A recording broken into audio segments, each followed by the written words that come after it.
হঠাৎ টেলিফোন বেজে উঠল। প্রদীপ অন্যমনস্কভাবে টেলিফোন তুলতেই সেই অবিস্মরণীয় যান্ত্রিক কণ্ঠস্বর শোনা গেল।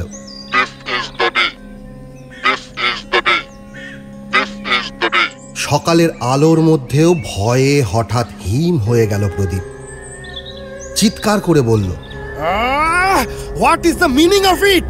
অবিচলিত কণ্ঠস্বর একইভাবে বলে যেতে লাগলো। প্রদীপ চিৎকার করে ধমকালো, shut up, shut your mouth up. দু একটা নির্দোষ গালাগালও দিল, কাকুতি মিনতি করলো। পাগলামি করার জায়গা পাও না, যত সব বদমাইশের দল। প্লিজ প্লিজ রিকোয়েস্ট করছি আপনাকে, কে আপনি? কেন এই একই কথা আমাকে বারবার বলে যাচ্ছেন? কিন্তু কণ্ঠস্বরের অধিকারী ওই একটা বাক্যই উচ্চারণ করে গেল, মদ্যপান ও ধূমপান আপনার শরীরের জন্য ভালো নয়, এতে ক্যান্সার হয়। Smoking and alcohol consumption is injurious to health, it causes cancer. নমস্কার, গপ্প বৈঠকের পক্ষ থেকে আমি শুভ এবং আমি শ্রী গপ্প বৈঠকের সকল বাসিন্দা এবং পর্যটকদের জানাই স্বাগত। শীর্ষেন্দু মুখোপাধ্যায়ের জন্ম 1935 সালের 2রা নভেম্বর। 1988 সালে তার মানব জমিন উপন্যাসের জন্য সাহিত্য একাডেমি পুরস্কার পেয়েছেন। এছাড়াও তার ঝুলিতে আছে আরও অনেক পুরস্কার। তার লেখা মনোজদের অদ্ভুত বাড়ি, গোসাই বাগানের ভূত ছোটদের জন্য লেখা হলেও তা আমাদের সবার কাছে জনপ্রিয়। বাংলা সাহিত্যের এই নক্ষত্রের অসামান্য প্রতিভাকে প্রণাম জানিয়ে আমাদের আজকের নিবেদন টেলিফোন। আমরা এই গল্পটি নিয়েছি ভৌতিক গল্প সমগ্র এই বইটি থেকে। আমাদের পরিশ্রম আপনাদের ভালো লাগলে ভিডিওটি অবশ্যই লাইক করুন। আপনাদের একটি লাইকের কারণে ইউটিউব আমাদের প্রচেষ্টাকে আরও মানুষের কাছে পৌঁছে দেবে, তাই please do like this video. তাহলে লাইক ও সাবস্ক্রাইবের পালা শেষ হয়ে গিয়ে থাকলে চলুন শুরু হোক আজকের বৈঠকের গল্প টেলিফোন।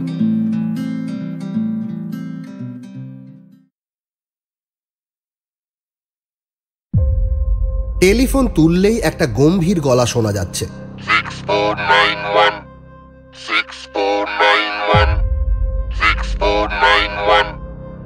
সকাল থেকে ডায়াল টোন নেই। টেলিফোনের হরেক গন্ডগোল থাকে বটে, কিন্তু এ অভিজ্ঞতা নতুন। গলাটা খুবই যান্ত্রিক এবং গম্ভীর, খুব উদাসীন। প্রদীপের কয়েকটা জরুরি টেলিফোন করার ছিল, করতে পারল না। কিন্তু কথা হলো, একটা অদ্ভুত কণ্ঠস্বর কেবল বারবার 4টে সংখ্যা উচ্চারণ করে যাচ্ছে কেন? এর কারণ কি? ঘড়ির সময় জানার জন্য বিশেষ নম্বর ডায়াল করলে একটা যান্ত্রিক কণ্ঠে সময়ের ঘোষণা শোনা যায় বটে, কিন্তু এ তো তা নয়। মিনিটে মিনিটে সময়ের ঘোষণা বদলে যায়, কিন্তু এই ঘোষণা বদলাচ্ছে না। অফিসে এসে সে তার স্টেনোগ্রাফারকে ডেকে টেলিফোনের ত্রুটিটা এক্সচেঞ্জে জানাতে বলেছিল। আচ্ছা, তুমি একটু এক্সচেঞ্জে জানিও তো, আমার বাড়ির টেলিফোনটা সমস্যা দেখা দিয়েছে, তুমি তাড়াতাড়ি জানাও। ঠিক আছে। তারপর কাজকর্ম নিয়ে ব্যস্ত হয়ে পড়ল। সে একটা মাল্টি ন্যাশনাল কোম্পানির বড় অফিসার। বহু বছর দিল্লিতে ছিল, সম্প্রতি কলকাতায় বদলি হয়ে এসেছে। কোম্পানি তাকে বাড়ি, গাড়ি ও টেলিফোন দিয়েছে। তার আগে এই পদে ছিলেন কুরুপ্পু নামে দক্ষিণ ভারতের একজন লোক। তিনি রিটায়ার করে দেশে ফিরে গিয়ে ফুলের চাষ করছেন বলে শুনেছে প্রদীপ।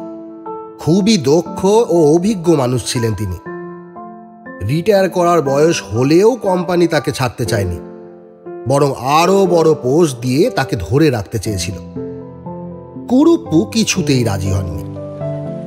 দুপুরে লাঞ্চের আগে সে একটি পার্টিকে একটা বকেয়া বিলের জন্য তাগাদা করতে টেলিফোন তুলে ডায়ালের প্রথম নম্বরটার বোতাম টিপতেই আচমকা সেই উদাসীন গম্ভীর যান্ত্রিক কণ্ঠস্বর শুনতে পেল। তারপরেই অবশ্য কণ্ঠস্বর থেমে গেল। প্রদীপ খুবই অবাক হয়েছিল। সামলে নিয়ে বাকি নম্বর ডায়াল করতে রিং বাজল এবং ও পাশে একজন ফোনও ধরল। হ্যালো মিস্টার খাসনবিস, কেমন আছেন? হ্যাঁ, অনেকদিনই কথাবার্তা নেই। হ্যাঁ মানে আমি ওই কাজটার জন্যই ফোন করেছিলাম। প্রয়োজনীয় কথা সেরে নিয়ে প্রদীপ খুব চিন্তিতভাবে ওকে ফাইন ফাইন অফিসের ইলেকট্রনিক ফোনটার দিকে চেয়ে রইল। এই ফোনেও কণ্ঠস্বরটা এলো কি করে? এসব হচ্ছে কি? কলকাতার বাড়িতে প্রদীপের আত্মীয় স্বজন কেউ নেই। তার মা, বাবা, ভাই, বোন সব দিল্লিতে। সে বিয়ে করেনি, একা থাকে। একজন রান্নার ঠিকে লোক রেঁধে দিয়ে যায়, আর ঘরদোর সাফ করা, বাসন মাজা ও কাপড় কাচার জন্য ঠিকে একজন কাজের মেয়ে আছে। তারা কেউ বাড়িতে থাকে না। আলিপুরের নির্জন অভিজাত পাড়ায় 3 তলার মস্ত ফ্ল্যাটে প্রদীপ সম্পূর্ণ একা। তবু প্রদীপ হঠাৎ ফ্ল্যাটের নম্বর ডায়াল করল এবং শুনতে পেল ওপাশে রিং হচ্ছে। মাত্র 3 বার রিং বাজতেই কে যেন ফোনটা ওঠালো, কিন্তু কথা বলল না। প্রদীপ বলল, হ্যালো হ্যালো। কেউ জবাব দিল না। কিছুক্ষণ পর ফোনটা কেউ আস্তে আস্তে নামিয়ে রাখল। দুপুরবেলাতেও প্রদীপের শরীর হিম হয়ে এলো। এসব হচ্ছেটা কি? যদি রং নম্বরই হয়ে থাকে তাহলেও তো ওপাশ থেকে কেউ না কেউ সাড়া দেবে। বিকেলে পার্টি ছিল। ফ্ল্যাটে ফিরতে একটু রাতই হয়ে গেল তার।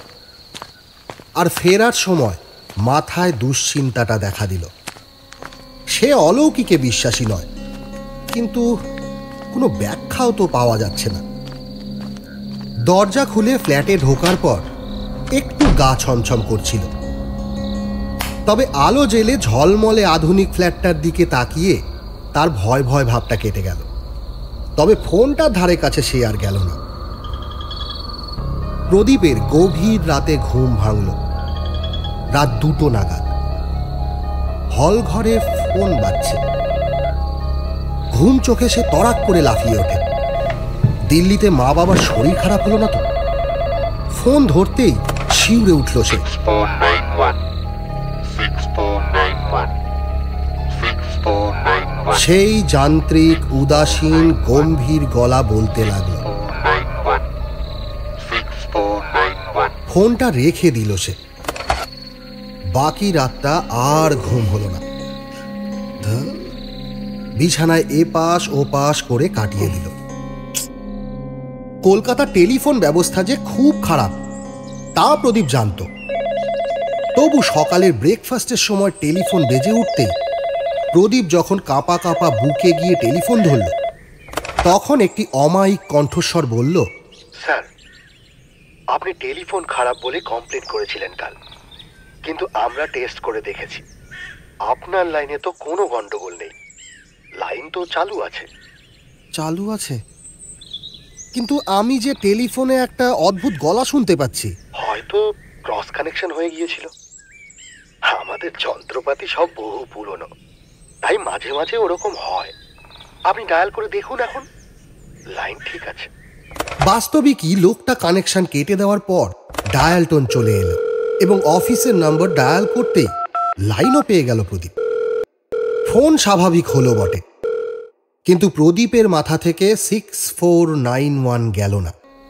কাজকর্মের ব্যস্ততার ফাঁকে ফাঁকে নম্বরটা মনে পড়তে লাগলো। 6491 6491 এক আধবার প্যাডে নম্বরটা লিখেও ফেলল। বিকেলের দিকে কয়েকটা চিঠি সই করতে গিয়ে হঠাৎ চিঠির ওপরে টাইপ করা তারিখটা দেখে সে একটু সচকিত হল। 2491, অর্থাৎ 91 সালের 2রা এপ্রিল। 6491 মানে কি এপ্রিলের 6 তারিখ? কথাটা টিকটিক করতে লাগলো মাথার মধ্যে। অফিস থেকে বেরিয়ে সে গেল একটা ক্লাবে টেনিস খেলতে। তারপর একটা হোটেলে রাতে খাবার খেয়ে ফ্ল্যাটে ফিরে এলো। টেনিস খেলার ফলে ক্লান্ত শরীরে খুব ঘুম পাচ্ছিল। শোয়ার আগে সে সভয়ে টেলিফোনটার দিকে তাকিয়ে রইল। দিল্লিতে ফোন করে মা বাবার একটা খবর নেওয়া দরকার। ফোন করাটা উচিত হবে কি? যদি আবার না, ফোন তুলে ডায়াল টোনি পাওয়া গেল। দিল্লির লাইনও পাওয়া গেল একবারে। মা, বাবা, ভাই ও বোনের সঙ্গে বেশ কিছুক্ষণ কথা বলে মনটা হালকা লাগলো। কেমন আছো? বাবার শরীর কেমন? সুগারটা একটু বেড়েছে? ভাইকে বলো আমি টাকা পাঠিয়ে দেবো, ও যেন ওষুধটা নিয়ে নেয়। আজ শুয়েই ঘুমিয়ে পড়ল। 3-4 দিন আর কোনো অস্বাভাবিক ঘটনা ঘটল না। টেলিফোন স্বাভাবিক, দুশ্চিন্তা বা উদ্বেগটাও আস্তে আস্তে সরে যেতে লাগলো মন থেকে। কিন্তু রবিবার সকালে গলফ খেলতে যাওয়ার জন্য তৈরি হচ্ছিল প্রদীপ। হঠাৎ টেলিফোন বেজে উঠল। প্রদীপ অন্যমনস্কভাবে টেলিফোন তুলতেই সেই অবিস্মরণীয় যান্ত্রিক কণ্ঠস্বর শোনা গেল।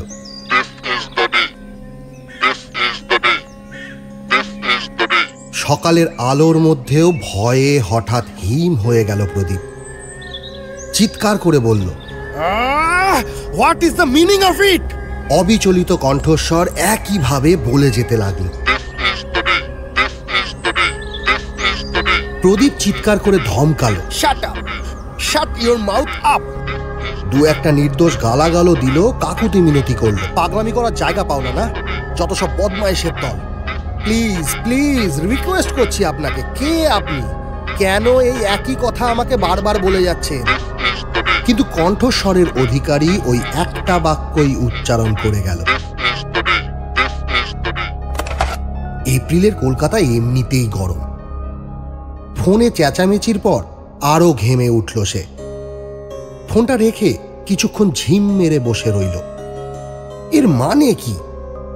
হঠাৎ খেয়াল হলো আজ এপ্রিলের 6 তারিখ, 6491। আজকের দিনটা সম্পর্কে কেউ তাকে কিছু বলতে চাইছে কি? কি বিশেষত্ব এই দিনটার? আজ তো চমৎকার একটা দিন। আজ সারাদিন তার দারুণ প্রোগ্রাম। তাদের অফিসের সবচেয়ে বড় ক্লায়েন্ট মান্টু সিং সরখেরিয়ার আমন্ত্রণে তারা আজ যাচ্ছে কলকাতার বাইরে দিল্লি হাইওয়ের কাছে সরখেরিয়ার বিশাল বাগান বাড়িতে। সকালে সেখানে গলফ আর টেনিসের আয়োজন, দুপুরে বিশাল লাঞ্চ, সন্ধেবেলায় হাই টি, তারপরও গান বাজনা হবে। একেবারে ডিনার সেরে ফেরার কথা। এমন চমৎকার মজায় ভরা দিনটা নিয়ে চিন্তা করার কি আছে? ফুরফুরে হাওয়ায় হাওড়া ব্রিজ পেরিয়ে দিল্লি রোড হয়ে সরখেরিয়ার বাগান বাড়িতে পৌঁছানোর সময় দুশ্চিন্তাটা কখন উবে গেল। অনেক অতিথি জড়ো হয়েছে, হাসি হট্টগোল চলছে। এক কাপ কফি খেয়ে নিয়েই গলফ কিট হাতে নিয়ে বেরিয়ে পড়ল প্রদীপ। সরখেরিয়ার খামারের পাশেই গলফের বিশাল মাঠ, মাঝে মধ্যে ঝোপ জঙ্গল জলা। অনেক গলফ খেলোয়াড় জড়ো হয়েছেন। খেলতে খেলতে সব দুশ্চিন্তা সরে গেল মাথা থেকে। বলটা একটা ঝোপ জঙ্গলের মধ্যে গিয়ে পড়েছিল। প্রদীপ বল খুঁজতে সেখানে ঢুকল। জায়গাটা যেন অন্ধকার এবং দুর্গম, কিন্তু জঙ্গলটা এমন জায়গায় যে গর্ত পর্যন্ত যেতে হলে এই জঙ্গলটি পেরোতেই হবে।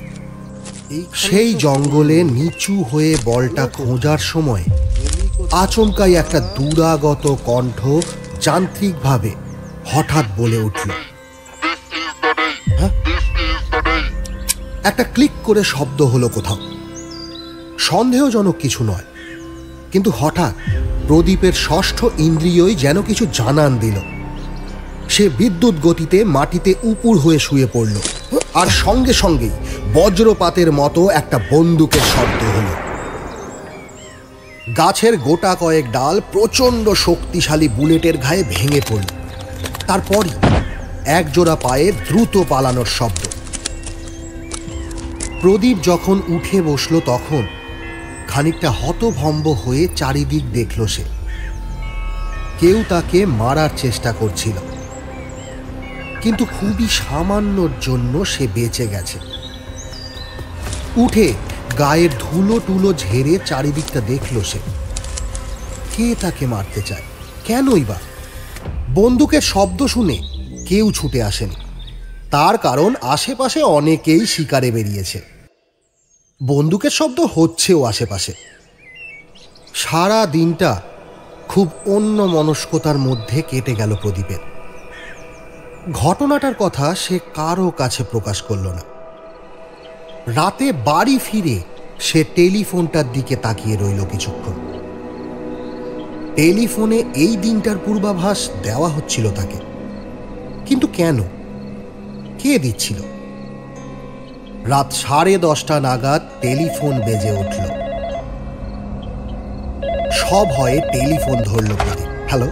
ওপাশ থেকে একটি ভরাট গলা তার নম্বরটা উচ্চারণ করে ইংরেজিতে জিজ্ঞেস করল, হ্যালো, ইজ ইট 2593826? এই নাম্বার তো? হ্যাঁ। আপনি কে? আমি কুরুপু। আপনি কে? আমি প্রদীপ রায়। ও হ্যাঁ, আমি আপনার নাম জানি। দিল্লিতে ছিলেন। শুনুন, জরুরি একটি কথা আছে। মিস্টার সারখেরিয়ার 1,24,00,000 টাকার একটা বিল আছে। আপনি কি সেটা পাস করে দিয়েছেন? না, বিলটা একটু ইররেগুলার। ক্ল্যারিফাই করার জন্য ডিপার্টমেন্টকে বলেছি। খুব ভালো, খুব ভালো। ওই বিলটা একদম জালি, কিন্তু বিলটা আটকালে আপনার বিপদ হতে পারে। মিস্টার সারখেরিয়া বিপজ্জনক লোক। বোধহয় আপনি ঠিকই বলছেন। আজ কেউ আমাকে খুন করার চেষ্টা করেছিল। হ্যাঁ, এরকম ঘটনা আরো ঘটতে পারে, কিন্তু ভয় পাবেন না। টেলিফোনটার দিকে মনোযোগী থাকবেন। হ্যাঁ হ্যাঁ, টেলিফোনেও একটা অদ্ভুত কাণ্ড হচ্ছে যেখানে। জানি মিস্টার রায়, জানি। ভূত মাত্রই কিন্তু খারাপ নয়। অন্তত ওই ফ্ল্যাটটায় যে থাকে সে খুবই বন্ধুভূত। তাকে অবহেলা বা উপেক্ষা করবেন না, ভয় পাবেন না। তাহলেই নিরাপদে থাকতে পারবেন। বিপদের আগেই সে সাবধান করে দেবে, আমাকেও দিত। তার পরামর্শেই আমি রিটায়ার করে ফুলের চাষে মন দিয়েছি। আচ্ছা, গুড নাইট। প্রদীপ হাতের স্তব্ধ টেলিফোনটার দিকে হাঁ করে তাকিয়ে রইল। আজকের বৈঠকের আসর ভাঙার আগে যদি গল্পটি ভালো লেগে থাকে তাহলে অবশ্যই চ্যানেলটি সাবস্ক্রাইব করে আমাদের সাথে যুক্ত হতে এবং পাশে থাকা বেল আইকনটি প্রেস করে আমাদের উৎসাহ বাড়াতে ভুলবেন না। আপনাদের কিছু পছন্দের গল্প যা আমরা পাঠ করে আপনাদের আনন্দ দিতে পারি সেগুলি আমাদের কমেন্ট করে বা আমাদের অফিসিয়াল মেল আইডিতে মেল করে জানাতে পারেন। আমাদের মেল আইডি হল gopubaithok@gmail.com। অপেক্ষায় থাকলাম আপনাদের মূল্যবান মতামতে। দেখা হচ্ছে আগামী শুক্রবার নতুন কোনো গল্প নিয়ে। ভালো থাকবেন ও ভালো রাখবেন। শুভরাত্রি।